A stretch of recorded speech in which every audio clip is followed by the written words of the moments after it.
And a couple of questions just for you personally. Were you part of another Carmel? How did you choose to, let's say, live the Carmelite spirituality? Where did you learn it?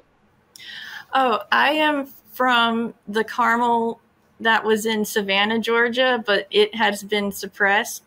Um, and actually, the Carmelite life didn't. I didn't choose it; it chose me because it's a calling. I've actually wanted to be a Carmelite nun since I was 12 years old, and it was from my first encounter with the Savannah Carmelites. Even before I even met them, it was just seeing the monastery for that first time when I was 12 and suddenly having this inner understanding that this is what God wants me to do with my life. And I have no idea what a Carmelite nun is. So I wanted to learn everything I could, and I talked to the nuns every week because I would go visit them and read Teresa of Avila's writings, especially The Way of Perfection, which to me, that was everything. This was exactly what I believe God was calling me to live, that book, The Way of Perfection. And I eventually, after I went to school for nursing, so I became a registered nurse.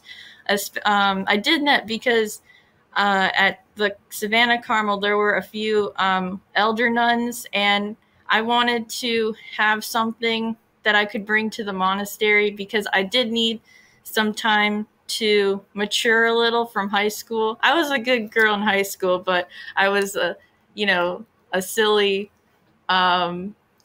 little girl who I felt like, I needed to become that woman that Teresa of Avila said, with the determined determination. So I needed some time to pray and reflect more.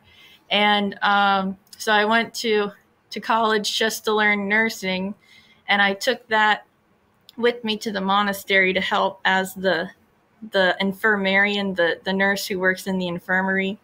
And that came about as well from I was volunteering at a nursing home from middle school throughout high school and college. And so working with the sick and those who are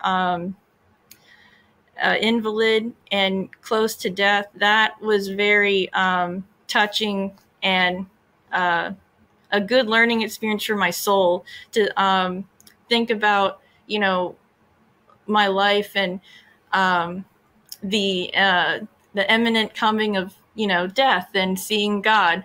And so that's where, when I came to understand that Carmel is the death to the world and the death to yourself, but it's life to God, that all resonated with me even more. And so that was the maturity that I wanted to grow in.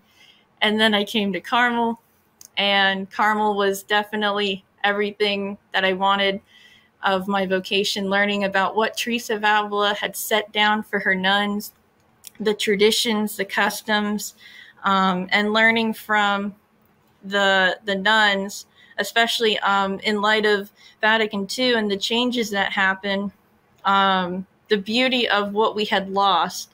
And it did come about when I was at Carmel. Savannah Carmel had returned to seeing the Latin Mass again after 60 years of not having it. Wow.